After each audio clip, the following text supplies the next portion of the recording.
Ros Morgan is Chief Executive of Holber, the heart of London Business Alliance, the business improvement district that covers Piccadilly and St James, Leicester Square and Piccadilly Circus, areas that normally at this time of year would be thronged with shoppers and theatre and party goers. It's an area that has seen a greater drop in activity than anywhere in London and probably in the UK. An Arab study carried out in the summer before the most recent lockdown and the second wave of COVID-19 suggested in a worst case scenario that the West End arts and culture sector could fall by a massive 97% by 2024 if there were any longer term restrictions. So Ros, we're talking at a time when London is a week or so into tier 2, a slight relaxation of the last month or so from the national lockdown. And what impact did that second wave have on your members? And have things changed a bit in the last few days? Well, obviously, first of all, in March, we had the first lockdown, and that came as a big shock to all of us, I think. And we saw our footfall plummet to as low as 5%. So we've never seen that before. It wasn't until September time that we saw people's confidence return and footfall figures began to rise to around 60%. So there was still some caution amongst users. And there was a real sense around about that time that we'd turned a corner and could see a bit of light at the end of the tunnel, but that was short-lived with the second lockdown, which of course saw footfall plummet again to around only 10 to 20%. So I think it's fair to say that the businesses in the West End have welcomed the end of the second lockdown, and London being placed in tier 2, although it wasn't as good as we had hoped, it was much better than what we'd feared. And I think the reality is that there are no real winners in this crisis. For as long as there are restrictions in place, businesses, jobs, livelihoods are going to be lost. But the very worst hit in the area, in our patch really, is the nighttime economy, and it plays such a crucial part in the success of the West End. I think often it's undervalued. The clubs have been closed for the last 9 months, and I think the reality is that they will probably remain closed for the next 9 months. And so I think they are particularly hard hit. And in this time round, our bars and pubs, obviously they're allowed to open, but for all intents and purposes, they're allowed to open as entirely different businesses. You know, running a food business, from what I can tell, is very different to running an alcohol-led business. But you know, they've managed to open. We're still trying to work out how successful that has or hasn't been. Now, all that said, although tier 2 is difficult, it has meant that some of our businesses have been able to trade during this kind of critical period. And you know, that has been essential and a real lifeline. The businesses, you know, they hit the ground running as soon as tier 2 was put in place. They were in full swing and ready to make the most of the really bad situation, and they have invested hugely to ensure that, you know, a safe and sustainable return of their staff and their customers. You know, their shelves are stocked and the Christmas decks are up, Christmas lights are on, the costumes in the theatres have been done, and you know, the routines have been memorized. You know, so they really are trying to make the most of these last few weeks. And you know, they've been dying to do that for however many months. But in terms of the bids and heart of London, for our part, a lot of our attention has been focused on, you know, now it's on what recovery might look like, but for the last 9 months, it's been about crisis management. And so the role that we've played has been delivering clean and attractive streets so that when people, you know, did come back, that they felt safe in doing so. We've been providing streets where people feel safe. And by that, I mean, we've had city inspectors, and we've enhanced our security with a private security firm, you know, just to act as bobbies on the beat to giving people that reassurance. And we've been working very closely with Westminster on improving movement so that we could allow people to, you know, make as much use of as much space as possible, given, you know, concerns around crowding, etc. And then, of course, a lot of focus has been on welcoming people back and celebrating our culture and heritage, but trying to get the balance right. So, we're doing that in a safe way, not encouraging too many people back too quick, too soon. A lot of our focus over the last 9 months has been on protecting our members' interests through all of our lobbying and campaigning, which I'm sure we'll get to. And also it's been about keeping our businesses informed. Over the last 9 months, there has been so much information. We've been bombarded, and it's been incredibly hard, especially in the early days, to try to get through that and also try to, plan your business. So we've done our best to try to simplify that and ensure that the businesses are getting the most relevant information and on time. And we've really pushed government to release information as soon as possible so that businesses do have plenty of time to plan. And then last but not least, maybe not as related to the crises as the others, but it's our whole approach to homelessness. The numbers have only grown in spite of all of the efforts, and it really is a disgrace that we've got so many homeless people living in the West End. We're talking about a crisis that we've gone through for the last 9 months. These people are living in crises each and every day. So we have to stand our work around helping people off the streets and working with Westminster on that. So how do you see your plans going forward into next year? And how are they likely to be impacted? There is talk that we might be going into tier 3 even next week. How would that impact on your future? Well, I think we'll be doing more of the same, if I'm perfectly honest. My future predictions are very positive, and I'm absolutely adamant and confident that the West End and the wider central London will come back and will be at the top of its game again from 22-23 onwards. But in this short term, I think we've still got a very rocky road ahead, and I think we will be in and out of these tiers, and we'll be in and out of lockdown for at least the next 6 months, if not longer. So I think our plans will continue to focus on this crisis management, although we will be spending more and more time and committing more time to looking at how do we get out of this crisis and how do we get into some form of recovery, and what might it look like and how long might it take, and what do we need to put in place to make it all happen. But key, I think, to all of this will be, to ensure that there's continued investment in London. A lot of our work really has been on reinforcing the importance of London in good times and in bad times. And, we've been campaigning and lobbying.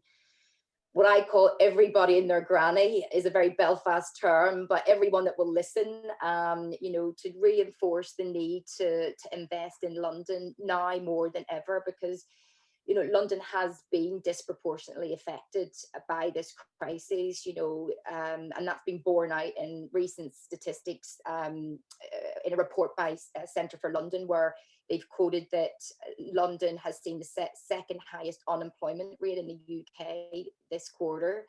We've seen the largest decrease in workspace amongst UK regions. We've had the highest take-up of furlough. London has seen a steeper increase in the number of unemployed related claimants. So really, London has suffered. The cost of doing business is much higher than elsewhere in the country. And I've heard this idea, and I've heard lots of politicians talk about London being able to self-soothe. Well, there's no self-soothing when you're in this kind of crisis. And so our message to government is, you need to continue. In the medium term, our businesses need help and support, either to save costs or to support their costs. So, even things like the discretionary grants that was put forward recently, it alienated the majority of businesses in central London. And I think it was based on the number of residents in Westminster, for example. And that translates into each business getting about £100. Well, £100 isn't going to go anywhere, for businesses in London. And so I think we've been really trying to educate the central government on the costs of doing business, the way of doing business, the logistics and the time scales and the calendars in London that may or may not be different to elsewhere, but certainly I don't think that has been taken into consideration when, you know, the support has come forward, because it really has alienated a large proportion of businesses, especially in the West End.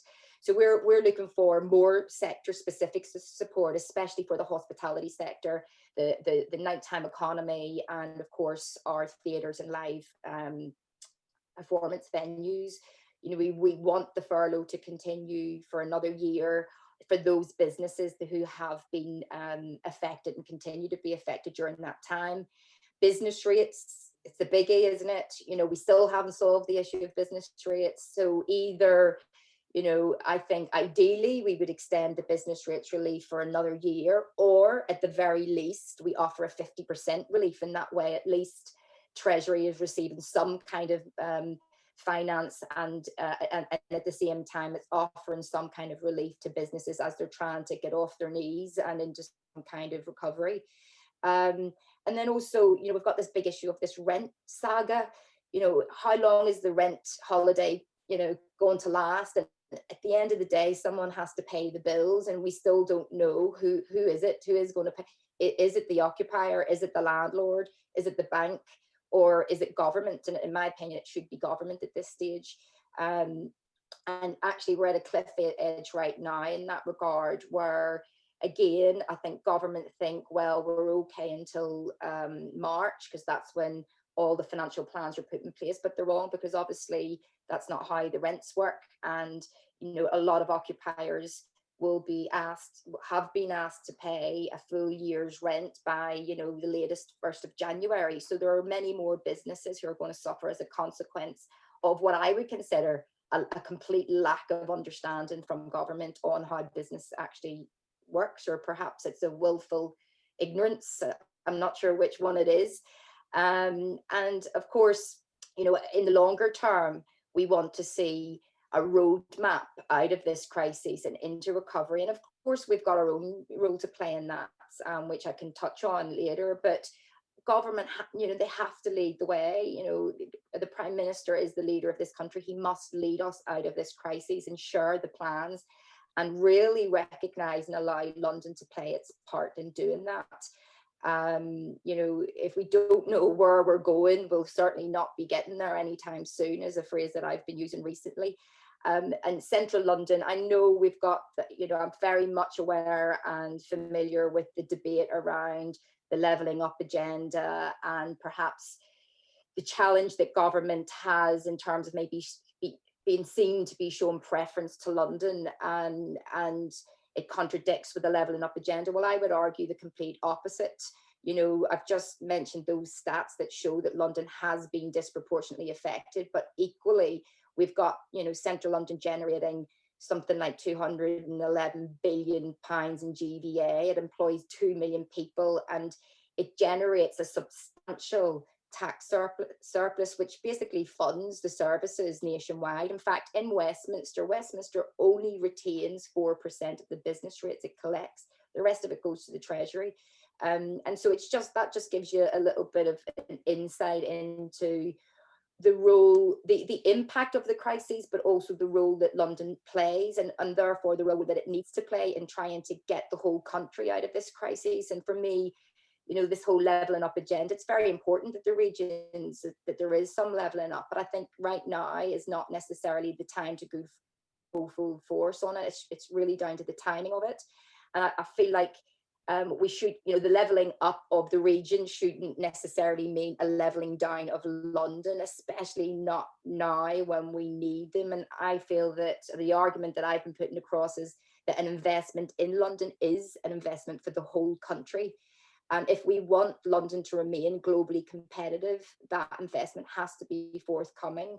You know, we need to be able to build our offer and proposition back up as quickly as we possibly can, you know, whether that's for our cultural offer, because that sector has been terribly affected, or whether that might be our investment offer, because as we know, this crisis has forced the West End into an environment it hasn't really experienced before, which is having voids and empty spaces. You know, we, from an office sector point of view, we only operate with a vacancy rate of about 5%, and not much more than that in the good times. And you know, actually, I foresee in the West End that we won't have a problem with office vacancies moving forward, but where we will is for those kind of the retail sector, hospitality sector, which really creates the atmosphere and the kind of lifestyle that people expect whenever they come to the West End. And for the first time for the last couple of decades, we're seeing what is traditionally, I suppose, experienced by regional high streets, and that is a whole series of vacant units. And I'm not sure the demand for retail will come back again. I think that what we've seen is a fast track of what we were predicting would happen in the future anyway, which was more people turning to online shopping, maybe even using their high streets more. And so, you know, we need to look at that, and we need to look at what is the future of those voids. You know, in the West End, we are working collaboratively on creating that. But there's other things that government could do, you know, in terms of allowing London to remain globally competitive. And, you know, one of the big ones that my next door neighbours, New West End Company, have really led the charge on this, and that is the reversal of, you know, the ending of the tax-free shopping. And it's just so detrimental, and will, you know, it's really going to damage our position as the #1 destination for international, you know, visitors and tourists. You know, they're going to go to Paris or one of the other European cities where, you know, that's still available to them. And, you know, we still are campaigning and supporting the rest of the regions. Obviously, it'll affect those guys too. And so it's in the interest of the whole country that that decision is reversed. And then also we've got the whole public transport debacle, being used as a nice little political hot potato. And actually what we need to see as a business community is, you know, long-term investment in in public transport, because I tell you what, this crisis absolutely shone a light on, if we didn't know it before, it was how reliant we are on public transport to get our workforce and to get our visitors into the West End. And you know, that was borne out in those figures that I mentioned earlier, where, you know, we still have a very low number of people that are coming in because they have this fear of travel. But what our businesses need when they are trying to plan their recovery is a guarantee from government that actually the investment is going to be made to ensure that the public transport will never close again like it did during the first lockdown, and that it will be made affordable, so that businesses can feel confident, because without the public transport, everything else is to no avail. Yeah. We'll be busy for the next period, Peter. Good. So on a more positive note, you commissioned a study from Future City about supporting and showcasing the cultural sector, which focuses very much on collaboration across the arts to create what they call a gallery without walls, which seems to be a great concept. And are the galleries, museums and theatres behind you on this, and how will it manifest itself, do you think? I mean, we started this, developing this cultural strategy and this idea before the crises, but what the crisis has done is fast-tracked it, and it's really forced people or encouraged people to come together to explore maybe some of the ideas that we've talked about for many, many years, to be honest with you. But our galleries, museums, theatres, they're 100% behind us on this. And in fact, in the autumn, we launched the strategy, and we had we did it on a webinar type launch, where we had hundreds of people dial in to hear what the plans were. And we had speakers from the Royal Academy, the English National Opera, Society of London Theatres, and of course Future City, who helped to design the actual strategy. And the strategy itself, it's really all it is communicating the cultural vibrancy of the area and encouraging greater collaboration, and to bring art and culture out onto the streets of the West End. Because, traditionally, I believe, centuries ago, art and entertainment was on the streets, and for perhaps good reason, not least weather, they've kind of retracted and moved indoors. But what it has done then is alienate a large proportion of people who perhaps feel a bit,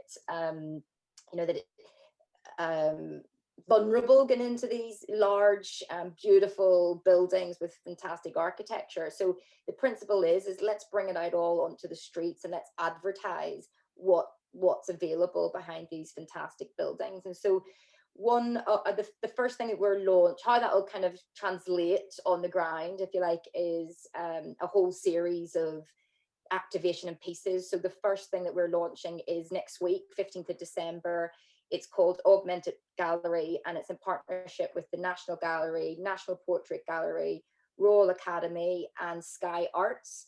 And really, it's a trail across the West End where visitors are invited to use their phones to scan, and download an app, scan the code along this trail, and it will automatically display on their device a classic art piece that you would normally find behind these walls.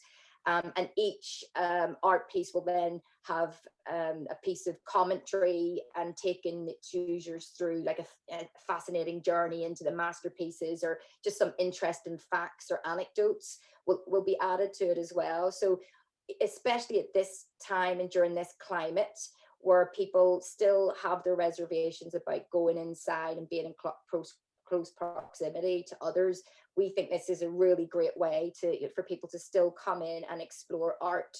And it's free, and it's fun, and it's for everyone. And it's a strapline I've started to use more and more. And I think it's really critical, especially with Westminster's City for All ambition, where we really need to kind of pull down some of the barriers that are currently in place.